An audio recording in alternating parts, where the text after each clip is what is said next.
Pare de resistir ao que Deus está usando para fortalecer a sua fé.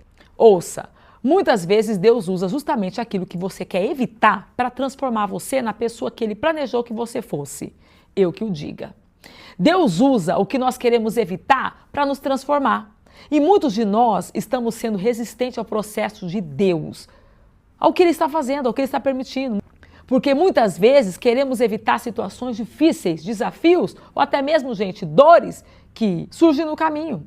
No entanto, ouçam isso, Deus em sua soberania permite que nós passemos por circunstâncias para poder nos fortalecer, nos transformar conforme o seu propósito. Nessa aula, Deus quer fazer você entender, compreender como que Ele vai usar tudo que está acontecendo para poder te moldar à imagem de Jesus. Olha José, vocês de fato planejaram o mal contra mim, porém Deus tornou em bem para fazer hoje o que vocês estão vendo, salvar vidas e muitas vidas. Gênesis capítulo 50, versículo 20. Essa declaração de José aos seus irmãos mostra que Deus ele se utiliza até mesmo das más intenções para um propósito. Deus transforma o mal em bem. Então o que vemos é que o que parecia mal, uma grande justiça, o Senhor Deus tornou em bem. Fez parte do plano divino. O processo, gente, ele pode ser doloroso, mas tem propósito. José sofreu traição, escravidão, prisão, antes mesmo do cumprimento do propósito de Deus. O crescimento da fé, ela vem através das provações. José permaneceu fiel e amadureceu espiritualmente em meio às dificuldades. Ouçam isso. A constância na disciplina fortalece o propósito. Seu destino, ele é definido pelas suas escolhas e não pelas circunstâncias. O plano de Deus, ele vai além de nós. A aprovação de José não serviu apenas para ele, mas para salvar muitas vidas. Às vezes tentamos evitar situações que Deus está usando para poder nos ensinar e nos corrigir. E quanto mais resistimos, mais prolongamos o processo. Deus usa o que queremos evitar para nos transformar. José cresceu, aprendeu em meio às dificuldades. Leia aí, Gênesis 50, versículo 20. Ele foi traído, vendido, se tornou escravo, foi preso injustamente. Então veja, o que parecia ser só sofrimento, sem propósito, foi usado por Deus para torná-lo governador do Egito. Um cargo, gente, que nunca teve no Egito. E ele salvou toda a sua família. Ele disse, vocês intentaram o mal contra mim, porém, Deus usou para o meu bem.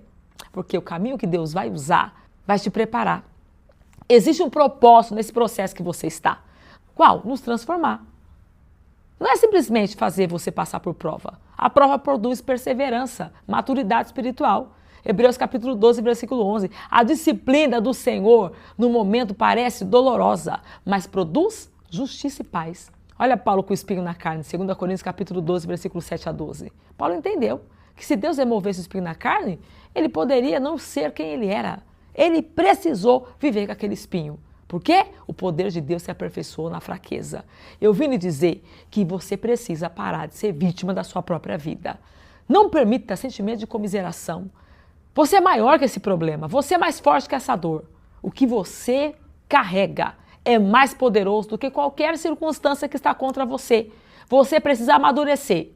Deus quer te levar para o próximo nível, mas para isso você precisa desenvolver uma mentalidade resiliente. Entendeu? Como José. Se torne maior que a cova. Como José. Se torne maior que a injustiça, maior que a escravidão, que o mercado de escravos, que a injustiça, que a casa de Potifar, que a calúnia, que a prisão. Para que então você seja maior que o próprio Egito. Esse é José, gente. Deus quer nos ensinar com as nossas dores. O Senhor Deus tem sempre um plano, gente, para tudo que nos acontece. Eu lembro que eu estava passando por uma situação, entre tantas que vocês sabem que eu já passei, aquelas que eu já contei para vocês, mas existem coisas que eu não falo porque não edifica, só edifica a mim mesmo. E dentre essas situações que edificam apenas a mim mesma, que eu não contei ainda, porque ainda não é o momento, eu gritava, eu chorava, eu subia a monte, eu descia a vale, e o Senhor me disse, Lucene, não saiu do meu controle, saiu do teu controle, mas do meu jamais sairá. Eu vou tornar em bem tudo que foi feito contra você. Mas para isso, você precisa parar de ser vítima. Para de sentir pena de você mesmo. Você não é vítima, Luciene. Você carrega uma promessa. E quem carrega a promessa, passa a luta, passa a prova. Mas cabeça ereta, olhando para o autor e consumador da sua fé. Não esqueça do que eu já te falei. Durma e acorde, lembrando do que eu te disse. A minha palavra, ela é mais poderosa do que qualquer voz, do que qualquer injustiça, do que qualquer incredulidade ou de qualquer falácia. Não importa o que estão falando, o que eu falei está de pé. E eu quero arremeter essas palavras a você. Deus está usando o que está contra você para te preparar.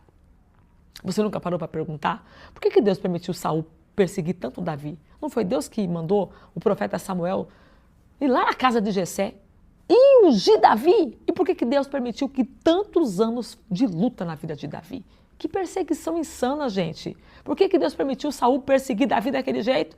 E o Senhor me disse, porque eu precisava preparar Davi. Assim como o ferro afia o ferro, assim Deus usa o homem para poder honrar o homem, preparar o homem, afiar o seu companheiro.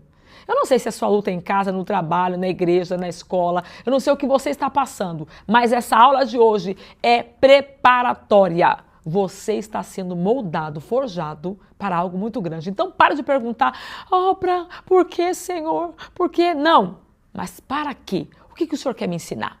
Comece a fazer essas perguntas. Senhor, o que eu tenho que aprender com o que eu estou passando? Quando você começar a fazer as perguntas certas, você vai começar a ver a resposta certa. Entendeu? Exercício.